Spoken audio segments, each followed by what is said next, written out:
اوكي مو ام معراب تግራይ ውን ኤርትራ ዝምልከተ ልዕሎም ስለ ዘለው ንሳ ቅድሚያ ክበካ ኣማኒኤል ምናልባሽ እንድሕር ግዜ ከይንሕዘካ ምእንታን ማለት እዩ ሓሳብ ክትህብ ኣቲኻ ስለ ዘለኻ ምዕራብ ትግራይ ብክልተ መልክዑ እዩ ናይ ምዕራብ ትግራይ ነልዑል ሓደ ናይ መሪሕነት ምሽግሻግ ገይሮም ኣለው ናይ መምዕራይ እቲ መሪሕነት ናይ ምዕራብ ትግራይ ኣቕሚጦሞ ዘለው ምስለኒ ኣቕሚጦም ዘለው ሕዚ ሽም ቀይሮም ናይ ምዕራብ ትግራይ ናይ ዞባ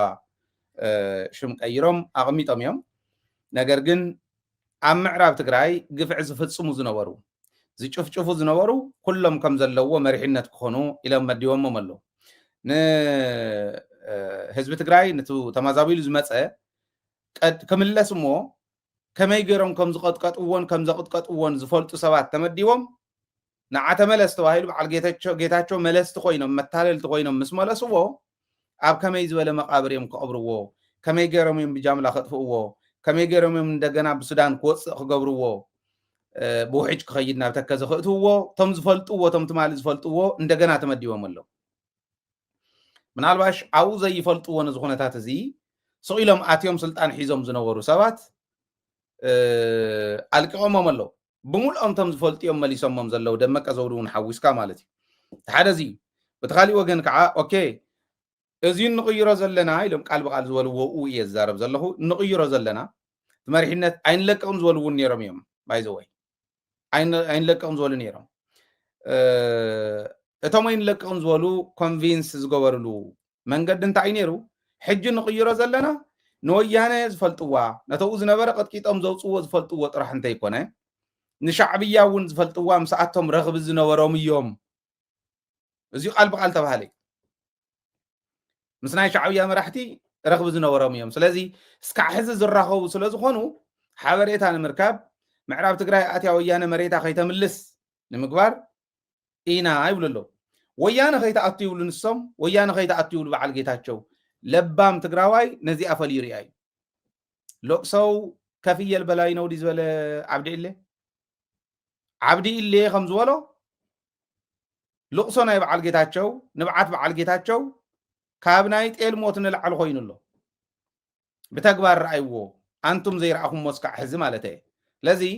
ወያኔ እንዳይገባ ይብለካ ኣሎ ብልጽግና ወያኔ እንዳይገባ ይብል ኣሎ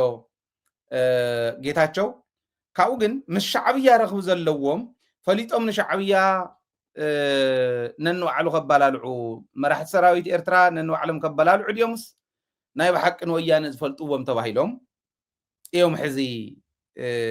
እዚ ዘቕርቡ ዘለው ዝብል ክልቲኡ እታ ናይ ኤርትራን እቶም ቀተልቲ ዝነበሩ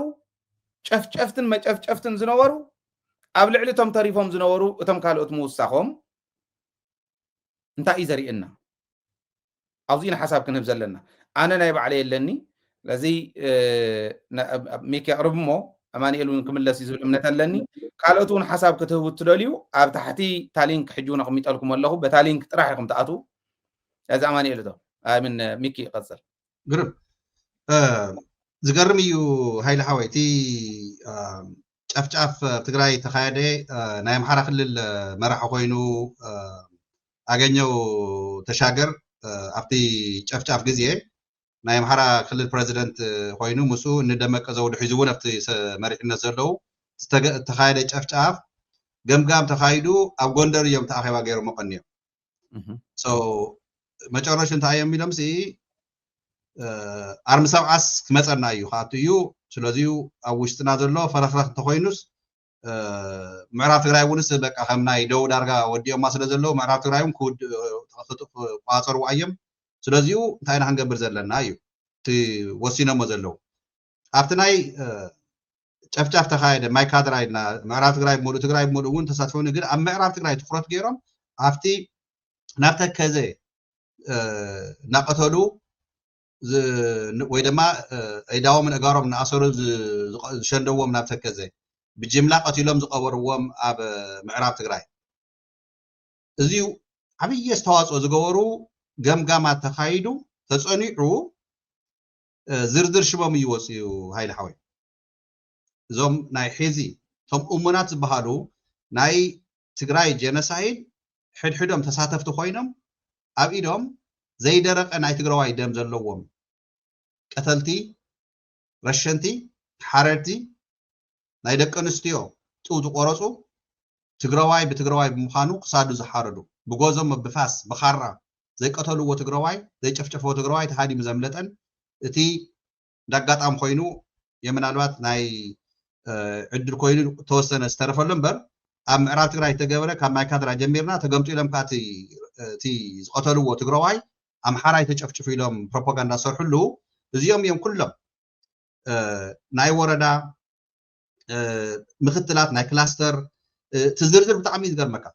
معنات جزية سلاد وصلنا كل ما عنا شو ممكن لا يدل نجد تزرزر يا في السوشيال ميديا هاتون تجمير سلاد نهاية أب نقاط أمي عنده هنا تلناون صغيرة يلا قوية فيسبوك زرزرهم نهاية عاوزي تعرف تتأمل ناجن حد تجارس الميديا أي تقربوا ونا بيزحاتكم إلى بوشتون صحافة اللي نيرم لما حتى مالتيو زي كنوص زلنا خندقمو زلنا خزرقح زلوا هاي لحوي حدا حدهم ناي تجراي ወንጀለኛታት ዝኾኑ ሙሉእ ሽሞምን መን ምዃኖምን እንዳጋጣሚ ኮይኑ ዕድለኛታት ስለ ዝኾና ተጋሩ ትጉዲ ዝወፅእ ዘሎ ምዕራብ ትግራይ መቸም ዚኣቶም ኣመሓዳዲሮም ኣይቋፀርዎን እዮም ናይ ግዜ ጉዳይ እዩ ቀረባ ግዜ ምዕራብ ትግራይ ክንምልሶ ኢና ዘይቀርብ ነገር እዩ እዚ ኮይኑ ግን እዚኦም ሕድሕድ ዝርዝር ሹም ትግራዋይ እንዲያውስ ሒዚ ኢኻ ሬከርድ እዚያት ናይ ቅድሚ ሒዚ ንጌታቸው ንጻድቃን ዘጥፉልና ሬከርድታት حيزي شتت ناري مسألة سو زوم جينوسايدرات زياتهم تجراي معرات تجرايس أبسجدة أو حمرة بمولو معرات تجرايس إيه كما يجيرهم يوم نتشيرهم منيو تديتيو لجين كل تشهر إسران سلستن جميرو انتاي مرح نيرهم أبي تمدي ومسرح نيرهم انت عينت أستواص أو كايدهم كلهم قد مدام دمتو ناي تجراوا أيدم أبيدهم كم زلوا بلسقنا بزيا منو قتلت مخانه مالتي تزرزركو عنتو كما يجرم كم تشفشفونا عاوز يستواصو عبي يستواصو غيرهم ازي تجيغننت نايزياتهم بلصقنا ون زحاريوم كم قال غيرهم مستناي ارترا ركب غيرهم وشتنا مشترات كيوصلنا مسناي تغارو ركب غيرهم سزنا يمحرا نحن فانو محرا نالنا حريقنا يو تنادينا يز مصانا نا ارتراو نوغو ز مصا حيز صمدو لزنا ازيات ون أوشتنا خوينم خيسرحو مستقارو نأنا بغلتنا قر يمدري وزلو حدا دمنيهات مخانم جنسايدرات مخانم كان أي سواحنو جو تقراي سعراب توصلو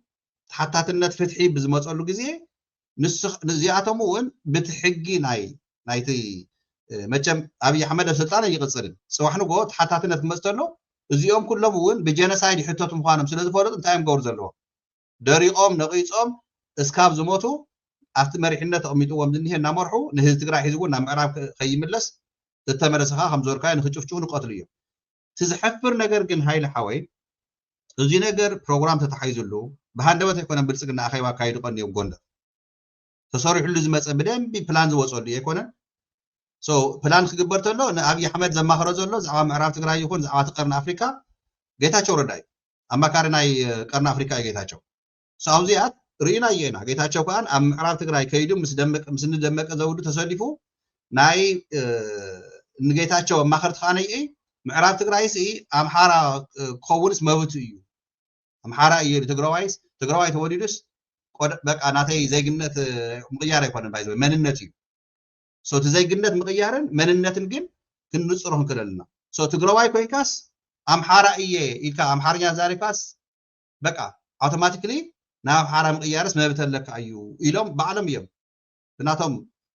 ኮራኮርን ተዓሰብትን ሓዳማት ናይ ትግራይ ዝሓዱ እዚ ኣነ ግን ትሻክ ዝገበረኒ ማለት እዩ ትማሊ ብትግራይ ባይሎም ማዓንት ንኮ ትዝርዝር ምስ መፀን ምስ ርሕ ወሲ ደንጊፀ ያነ ብሓቂ ንምዝራብ ሃይለ ሓወይ ስለዚ እዞም ሰባት እዚኣቶም ሕድሕድ ትግራዋይ ኣብ ሬከርድና ክንሕዞም ሓታትነት ክመፅእ ተሎ መንነቶም ናፅናዕናዮም ክንመፅእ ጋናቶም ካልኦት እውን ግን ምዕራብ ትግራይ ሙሉእ قتلت حررتنا هيز تግራይ ናይ ብሓቂ ሒዚ ኣብ ጎንደር ወሲኖም ትግራይ ናይ ምዕራብ ትግራይ ብሙሉ ካበይ ናበይ ክመርሑ ከም ዘለዎም ተመዲቦም በብደረጃኡ መደቦም እውን ዝዝሩ ንሄና እዩ ገፊሕ ስለ ዝኾነ ግን ኣብዚዩ እቲ ናተይ ርእቶታ እዩ ናይ ኤርትራ ኢልካ ናይ ኤርትራ ጉዳይ መፀለምታ እንዲዩ ኤርትራውያን ግን ከም ተሓውና ኣማኒኤል ተተመሪሱ ከም ዝበሎ ኤርትራውያን እውን ወዚ መፅኹም ፕሮፓጋንዳ ይስራሕ ኣሎ ዝዓኹም ስለ ንዑ ሞዚ ናትኩም ሓሳብ ሃው ናይ ኤርትራ ጉዳይ እንታይ እዩ ረኪቡ ናይ ብሓቂ እንሄድ እዩ ብምዕራብ ዘሎ ናይ ብልፅግና ሓይሊ ሒዝኸ እኒአኩም ድዩ ርክክብ ንስኹም እዚ ባዕሎም ክትምልስዎ ፅቡቅ እዩ ግን ትፍርሒ እቲ ናይ ብልፅግና ብሓደ ወገን ትፅቡቅ ንሕና ኣብዚ ክንሪኦ ዘለና ሓይሊ ሓወይ ኣነ ዝደጋግሞ ዘለኹ ሓደ ነገር እዩ ህዝብና ዝርስዐሎ ተለይሉ ብልፅግና ኣብዚ ሰዓት እዚኡ ናይ ባዕሉ ጭንቀት ናይ ባዕሉ ዓቕሊ ፅበት ግዜ ፍጹም ይሪኤካ ኣለኹ የፅንሓን ሓንቲ ግዜ ፍጹም ይሪኤካ ኣሎ ኢኻ ኣስተኻኺልካ ካሜራኻ ካብ ደረትካ ንላዕሊ ዘርኢ ጌርካ ቴሌቭዥን ዝምጥን ጌርካ እንተዘይቢልካዮ ኣይውፃካን እየ ይሪኤካ ኣለኹ ብድሕሪት ግን ብትክክል ካሜራኻ ቅምጦ እሞ ከፍ ኢልካ ብስርዓት እንድሕር ሪኤካ ክእትወካ እየ ቀፅል ሚክ ወዳእ ኣለይ ዛዝም እዎ ግርም በቃ እዎ ትከታተሉና ዘለኹም እንታይ ሊንክ ትስቀልላኒ ኣብቲ ቻት እውን እንታይ ኢና ንብል ዘለና ኣነ እውን ክሕግዘካ ንስተይዋ ኣብዚዩ ኣብ ዩቱብ ጥራይ ትሪእዎ ዘለኹም ኣብ ዓዲ ሙሉእ ብቴሌቭዥን ላይቭ ስለ ዝመሓላለፍ ዘሎ ኤዲት ኣይግበርን ላይቭ እዩ ስለዚ ኣብዚ ኣቲኹም ገፅኩም መሪኢኹም ሓላፍነት ወሲድኩም ኣግባብ ዘለዎ ብስነ ስርዓት ትንታኔን ሓሳብን ንክተቕርቡ ስለ ዝኾነ ሕቶ ተልኢኩም እውን መፅኦም ትሓቱ ስለ ዝኾነ እቲ ሃይለ ዘብራህረልኩም ዘሎ ናብ ብዙ ተረድእዎ ተረፈ ግን ሃይለ ሓወይ ኣነ ዝለካስ እቲ ዝርዝር ብጣዕሚ እንታይ ይብለካ ብጣዕሚ እዚዩ ርኢኻስ መደንገፅ ስለ ዝኾነ ድሓን ብሓፂሩ ሓፈሻዊ እቲ መረዳእታ ግን ክንሕዞ ዘለና እንታይ እየ ሓረርቲ ናይ ህዝቢ ትግራይ ሒዚ እውን ኣብ ጎንደር ኣኼቦም ወዲኦም ተሓርዮም ምዕራብ ትግራይ ንሕና ኢና ክንመርሓ ኢሎም ወዲኦም ኣለዉ እዩ እቲ መልእኽተይ ፅብቕቲ ንኣማኒኤል ክህቦ እየ ሓፃር ኣፍታ ምስ ሻዕብያ ዝራኸቡ ዝነበሩ ስለ ዝኾኑ ተጋሩ ዘጨፍጨፉን ጥራሕ እንተይኮነ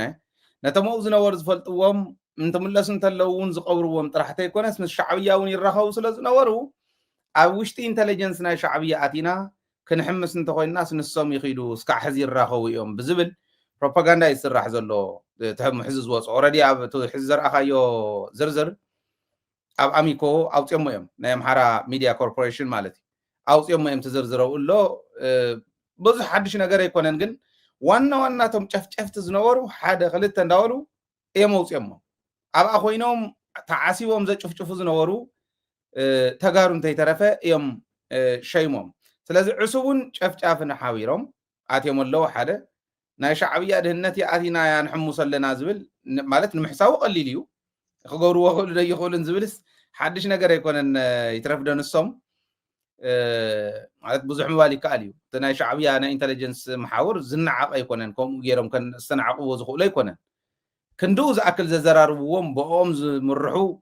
ዝእዝዝዎም ዝብልዎም እውን ኣይኮኑን ንዓናው ዝበልና ከፍ በል እናበሉ ዘልዕልዎምን ከፍ ዘብልዎምን እዮም ነይሮም ኣትዮም ሓቢሮም ትግራዋይ ጭፍጭፍሉ እዋን ማለት ስለዚ ናይ ሻዕብያ ኢንተለጀንስ ንሕና ክንዝውሮ ንኽእል ኢና እዚኣቶም ተኣትዮም ኢሎምስ ብኦም ሓጀር ከባቢ ዘሎ ሰራዊት ስለ ዝረኸቡ ከምኡ እያ ክገብሩ ይኽእሉ ዶ ዝብል 5 ደቂቃ ማክሲመም ንኣማኒኤል ክወ እየ ምስ ሰዓትና ካሊእ ኣጀንዳ እውን ስለ ዘለና ድሕሪኡ ናፍታ ተቕፅል ክንከድ ኢና ኣማኒኤል ቀፅል ثانك يو دكتور هايل مو معلش አጋጣሚ ንስራሕ ስለ ዘበልከ ካብ ገዛ ወፅእ መኪና ኣቴ ብኸመይ ከዲፎኩም ከይደ ማለት እዩ ከምዛ ተረዳእትኒ ንእዚ ምዕራብ ትግራይ ዘሎ ወገን ከም በዓል ደመቀ ገለ ዝኣመሰሉ ኣብዚ እዋን እዚ ሰራዊት ኤርትራ ወይ ከዓ መንግስቲ ኤርትራ ይጥቀመሎም ኣሎ እቲ ዘይእምነት ተፈጢሩሎ ዓይነት እዩ ደስማዓኒ ዘሎ ሓቀይ ዶ ዶክተር ሃይለ او نساتهم مسنا شعبيه سراويت يسرحوا سلا زنور قدم حزي معراب تግራይ مليسنا انت مديونا يوم ناي شعبيه انفورميشن كمصلنا يخول يوم شعبياس انتليجنس اتيم كحبرو يخول يوم يزو مالت جهرونكم مليسنا نمدبهم وناي ايرترا منقسقاس ناي شعبيه منقسقاس نفلت نسوم نخيل يو بحاصير سيت سلا ناي شعبياس بخمزينا هنصبر نخيل exactly يوم دحردا بون دحردا اني دمديمم نصبح دقيسهم ويكا تريحهم كينات تولعهم تمليسكا ابغرها برت متكواسي وايفلطون علو نشعبيا مالتي right حجتي ناي سلاي ناي شعبيا أبي كوين تسرح عملتايو زيتي ناي مستراوي زخونة كاب صورة إيرترا حزو زمت ناي بحالي ناي حزبو ممكنات زبدة جهراي الممكنات زود ناي استراتيجيك بالحزب اللي مريحنتي زمريحنت زي ندحر دا أقاليلهم كريو ندحر كوينهم نتي نهالكي نبوليتيكا وهالكي أنا زبلو كاو زحلف أيكونا جن عندي فلت وام إذا تمالو تزعبي جاز جورو بملو تمريحنت ناي إرترا ناي أديس أباها خيدم كله كلا العماري أمامي تردي هذا لا هجسي من الباش نتي سب نتي حبرتسب إثيوبياوي نتم حراين معشاو نتي ننفسهم ونمعشاو يلكا خون خيلي كوينات جن فتسيمهم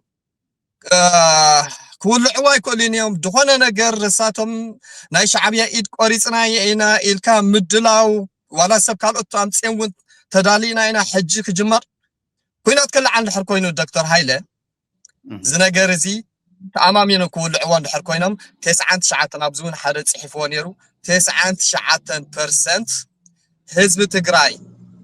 أنصار إيرترا اندحر دا تبيلو بحزب تجراي اندحر دا أمامينهم of course تكينات كل عقلي زبد أمنات علني مخنياتو أمود داتا مني خكايدو اندحريلكا من سي تجراوي خكايدو أب تجراي خكايد تمكرو ناي صورة إيرترا بزيادة بحلنا إيرترا زفلت حبرتسب كاني تجراوي ترديهان كابتخال بموضوع حبرتسبنا إثيوبيا مالتي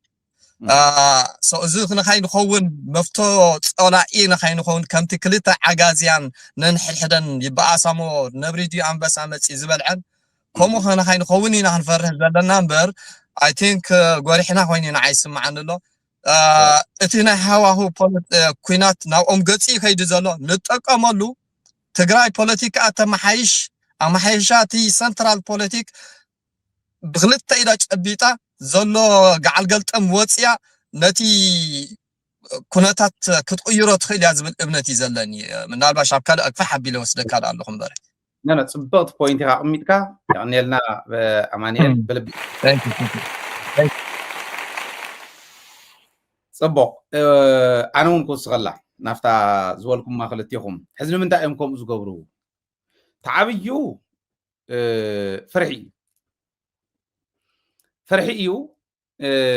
ኣብ ወንጀል ተዘፈቁ ስለ ዝኾኑ ቶም ሰባት ቶም ሕዚ መለስዎም ከዓ ነታ ፍርሖም كسرحلهم زخولو خفصملهم زخولو فصم تتسعيرنا نحنا اينا تبلعتي لهم سلا زحسبو كسرحلهم زخولو سبات يمتيم نيو زيهم اوريدي كمزو زبسبس اسما يفرحن كمزو بحال زبسبس يوم زيهم هز وانجل كسرحو ندحر كوينهم اكسترا مايلز كيدوم كافتو قدم حزي سرحو وزنورو بزبلص سرحلو زخولو نجر كحلمو زخولو زياتهم يم تግራዋይ ክጸንት ዝደልዩ እቶም መብጽንተት ትግራይ ዝሳተፉ ዝነበሩ እዮም ደመቀ ዘውርስ ትግራዋይ ይንበር እንተልካዮ መወዳእቱ ንዑኹም ዘልዕዎ ዘይፈልጥ እምበር ትግራዋይ ኩዳእ ኣለዎ እንተዘይኮይኑ ማክመጹን እንዲዮም ንዓይ ይኽብል ልብ ዘለዎ ቀሊሊ ማለት እዩ ስለዚ ተሓንቲ ፍርሕያ እታ ካልአይቲ ከሰርሑሎም ዝኽእሉሎም ነታ ፍርሖም ከረጋግጽሎም ዝኽእሉሎም ዝሳተፉ ምዃኖም እያ ታሳልሰይቲ ትእዛዝ እያ ትእዛዝ አብይ አሕመድ ያ ናይ አምሓራ ብልጽግና እንዲኹም ክገብር ቀኒ ናይ አምሓራ ብልጽግና እንዲዩ ሸይሙን ይሄ ፍርሒ ከሰርሑሎም ዝኽእሉሎም ሰባት ከዓ ንሳቶም ነታ ፍርሒ ዝምልሱሎም ከዓ ዚኦም ምዃኖም ብሱሩ ዝበስበሱ ምዃኖም ካብኡ ከዓ ትእዛዝ ከዓ ስለ ዝኾነት ተሌልኩም ዚ ኣመዓራሪዋ ዝብል ትእዛዝ ስለ ዘሎ እየን እዚአን እየን ተን ዝረአያኒ ምኽንያቶም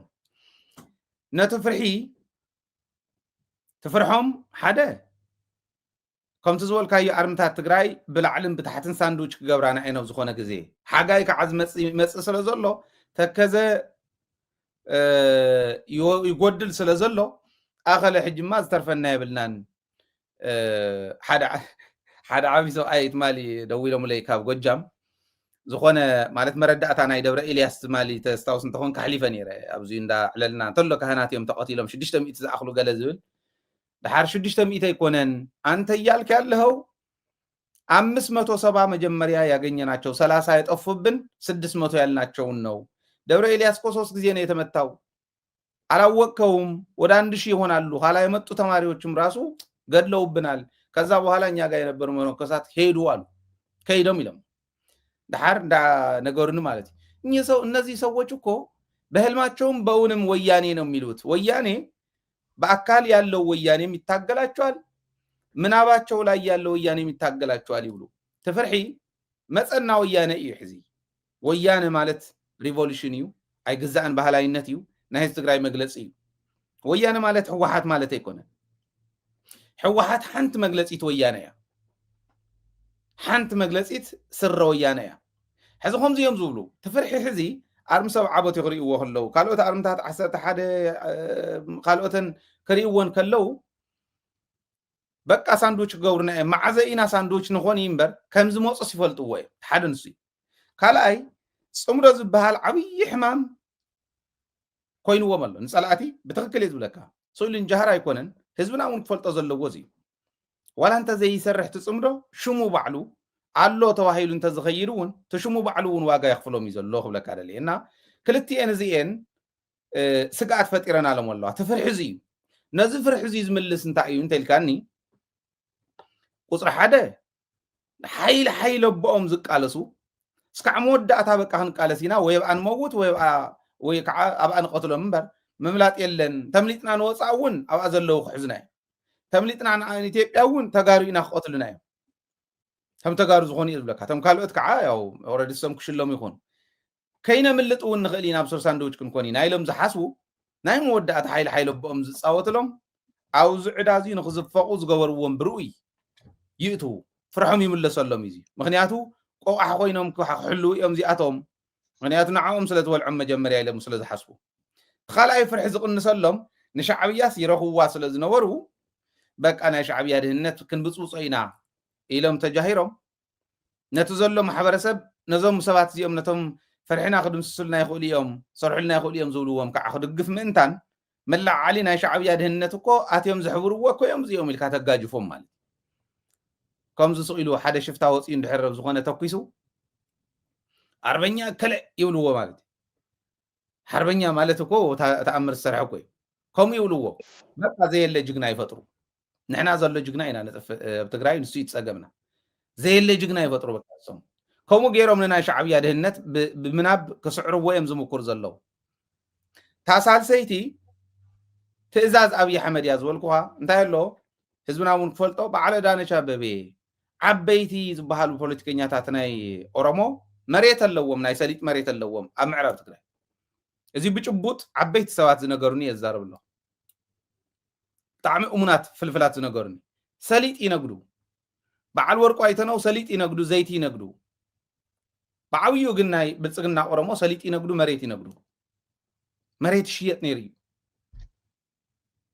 እንተሎ ናይ ሻዕብያ ጀነራላት ክንወኩም ተባሂሎም ከም ዝነበሩን ተዋሃቡ እውን ከም ዝነበሩ ፈልጥ ነይረ የፍቱ መጀመርያ ኣትዮም እናሃሎ ሕዚ እንታይ ገይሮሞ ክንሪኦ ኢና ሓቢርና ፅምዶ እውን ንብል ስለ ዘለና ገዲፎሞ ክኸዱ ክእሉ እዮም። ልቢ የጥርዩ ተዘይገይሮሞ ይግበርዎ ተገይሮሞ ፅቡቕ ኢለ እየ ክሓልፍ ዝደሊ እዚ ዝኣክል እዮም ዝሰርሑ ነይሮም። እዚኣ ንትራሽ ዝኾነት ነታ ናይ መሬትን ካልኢን ገንዘብ ጥራሕ ኢሎም እንተይኮነ ግን ምዕራብ ትግራይ እንተተታሒዛ ናይ ብልፅግና ኦሮሞ ናይ ምስፍሕፋሕ ድሌት ናተዓገተ እዩ ዝኸይድ። ንትግራይ ጅሆ ሒዝካ ነቲ ካሊእ እናተጠቐምካ ቀስ እናበልካ ናብቲ ናይ ኦሮሞማ እንዳእተኻ ንምኻድ እዩ ነይሩ። ኩሽ ይኹም ተባሃሉሉ ዓፋር ንሱ እዩ፣ ሶማልያ ንሱ እዩ፣ ደቡብ ኣርባዕተ ተበተነትሉ ንሱ እዩ፣ ጋምቤላ ቤንሻንጉል ተተሓዝሉ ንሱ እዩ። ናይ ቤንሻንጉልስ ብግልፂ እዮም ተዛሪቦም። ሽመልስ ኣብዲሳ በዓሉ ዝበሎ 35% በፂሕና ኣለና ኦሮሞ ኣብ ቤንሻንጉል 50+1 ተበፂሕና ፓርላማ ክሌም ክንገብር ኢና ኢሎም እዚኦም ዝገብሩ ዘለዉ። ነምሓራ እውን ኣብ 4 ክልል እኮ 4 ሕቶ ዝኣተወ ኮኒ ናብ ፌደሬሽን ክልል ክንኮን ኢና ኢላ ኢሎም ማለት እዩ። ወሎ ክልል ክኾን ኢላ ጎጃም፣ ሸዋ፣ ጎንደር ክልል ኢና ኢለን ዝእተዋ እኒዋ ተታሒዙ እኒ እዚ ቡምባ እዩ ተቐበረ። ፅባሕ ንክኸፍ እንድእዎ እዮም ኣብ 4 ከፍ ኢሎም ነንባዕሎም ኣባሊዖም ክሕዙ እዩ ነይሩ። እዚ ክግበር ከሎ ግን መንነቱ ሕሊፉ ዘይህብ ትግራይ ስለ ዝኾነ ንትግራይ ንምሓዝ ምዕራብ ትግራይ ምሓዝ ንምኽባብ ኤርትራ እውን ሒዞም ክዘልቁ እዩ ነይሩ ግን ትድልየቶም ኣብ ልዕሊ ኤርትራውን ኣብ ልዕሊ ትግራዋይን ዘለዎም ጽልኢት ልዕሊ ኩሉ ስለ ዝኾነ ሚዛኑ ብቕ ይብል ኣብቲ መንጎ ከም ትሪኦ ዝነበርካ ንኤርትራ ደማሲስና ክነምልሳ ኢና ገለ ዝብል ሰኢሉ ይፍንድእ ይሰሓሓቱ እዕርዩ ጫፍ ዝወፀ ጽልኢ ስለ ዘለዎም ማለት ብርግፀኝነት ከዓ ካብ ትግራዋይ ንላዕሊ ንኤርትራዊ ይጸልዎ እዚ ሕዚ ንትግራዋይ ኖ ንዓና ስለ ዝጸልኡና እንዲም ንዓና ወቂዖም ክብል ክእል እዩ ከናደድ ክእል እዩ ካብ ትግራዋይ ንላዕሊ ንኤርትራዊ ይጸልዎ ብትክክል ንምንታይ ብዙሕ ሪዝን ኣለዎ ብዙሕ ምክንያት ኣለዎ ንወይኑ እውን ክንመፅኦ ንኽእል ኢና ምስ ኤርትራውያን ኮይና ምክንያት እንታይ ዝበሃል ሪዝን እንዳቕረብና ኤክስፕሌን እንዳገበርና ክንመፅኦ ኢና እዚኣ ንምግባር ግን ትግራዋይ መሓዝ ኣድላይ ነይሩ ንክሕዝዎም ንዕኡ ተውና ብልፅግና ኢሎሞም ንሕና ህዝባዊ መትከል ኣለና መትከል ናይ ንቕይር እንታይ ስለ ዝኾነ ዝብል ሕቶም ሰቕረቡ እንድሕር ዘይኣትዉ ምጭፍላቕ እያ ኢሎም ጨፍሊቖምና እታ ዝገበርዋ ገይሮም ማለት እዩ ንዓና ጨፍሊቖም እቲ ዝተረፈ ትግራዋይ ሒዞም ኤርትራ ንምውራር እዩ ነይሩ እቲ ዕላማ ባዕሎም እውን ይብሉና ነይሮም እንዳመወፅና ኢና ክንኣቱ ንትግራይ እንተጥፊእና እያ መጀመርያ ይብሉ ነይሮም እዚ ኢና ክንርኢ ዘለና ስለዚ ትእዛዝ ናይ ኣብዪ ኣሕመድ እውን ይኸምኡ ገይርዎም ክብል ደልየ ምስ ግዜና ኣብ ኮመንት ይርኢ ኣለኹ ክትኣቱ እንተደሊኹም ኣቲኹም ግለፁ ደጋጊምኩም ሓደ ዓይነት ሓሳብ ትህቡ ዘለኹም ተኻሊእ ተሰቂሉ ዘይረብሕ ክደጋገም ከሎ ውፅኢና ክንደርብየኩም ኢና ኣንቱም ዘይረብሕ ትፅሕፉ ኣንቱም ዝረብሕ ትፅሕፉ ግን ታንኪዩ ተምህሩና እውን ኣለኹም ንመሃር ኢና ዘለና ዝብል እምነት ኣለኒ